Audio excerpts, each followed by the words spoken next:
ডাকসু সহ বিশ্ববিদ্যালয়গুলোর কেন্দ্রীয় ছাত্র সংসদ নির্বাচনে সেনাবাহিনীর কোনো সংশ্লিষ্টতা নেই বলে জানিয়েছে বাংলাদেশ সেনাবাহিনী। সোমবার ঢাকা সেনানিবাসে এক ব্রিফিংয়ে এমনটি জানান সেনা কর্মকর্তা কর্নেল মোহাম্মদ শফিকুল ইসলাম। তিনি বলেন, একটি মহল সেনাবাহিনীর বিরুদ্ধে অপতথ্য ছড়াচ্ছে। ইসির নির্দেশনা অনুযায়ী ত্রয়োদশ জাতীয় সংসদ নির্বাচন কেন্দ্রিক দায়িত্ব পালনের জন্য সেনাবাহিনী প্রস্তুত বলেও জানান তিনি। আরও জানাচ্ছেন মহসিন কবির।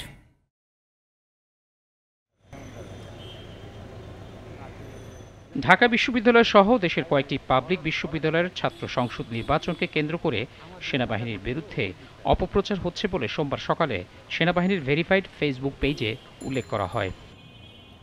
দুপুরে ঢাকা সেনানিবাসে এক ব্রিফিংয়ে বিষয়টি নিয়ে কথা বলেন সেনাবাহিনীর military operations director colonel Mohammad Shafiqul Islam. তিনি বলেন, কোনো বিশ্ববিদ্যালয়ের ছাত্র সংসদ নির্বাচনে সেনাবাহিনীর হস্তক্ষেপের প্রশ্নই আসে না। এই ডাকসু নির্বাচনের সাথে আমাদের কোনো সংশ্লিষ্টতা নেই।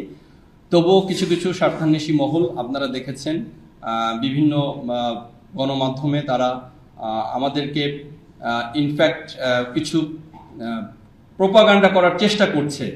এই নির্বাচনে যারা অংশগ্রহণ করছে আমরা তাদের সকলের মঙ্গল কামনা করি এবং এই নির্বাচনের মাধ্যমে একটি সুস্থ পরিবেশে গণতন্ত্রের চর্চা হবে, এটাই আমরা চাই।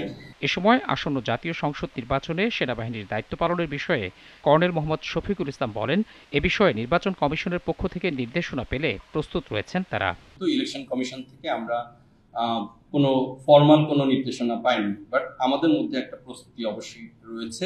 আমাদেরকে ইলেকশন কমিশন থেকে যে দায়িত্ব দেওয়া হবে সেই দায়িত্ব অনুযায়ী আমরা আমাদের দায়িত্ব পালন করব।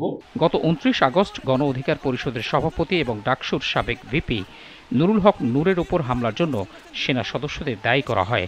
নূরের ওপর ওই হামলার ঘটনায় বিএনপি, জামাত ও এনসিপি সহ বিভিন্ন রাজনৈতিক দল ক্ষোভ জানায়। এ বিষয়ে এই সেনা কর্মকর্তার দাবি, সেদিন গণ অধিকার পরিষদের নেতাকর্মীদের হামলায় 5 সেনা সদস্য আহত হন। তারা একাধিক স্থানে অগ্নিসংযোগ করে এবং সেনাবাহিনী ও পুলিশ সদস্যদের লক্ষ্য করে ইট পাটকেল নিক্ষেপ করে।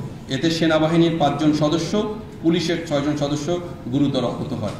উক্ত ঘটনায় সেনাবাহিনীর একটি পিকআপের উইন্ডশিল্ড ক্ষতিগ্রস্ত হয়।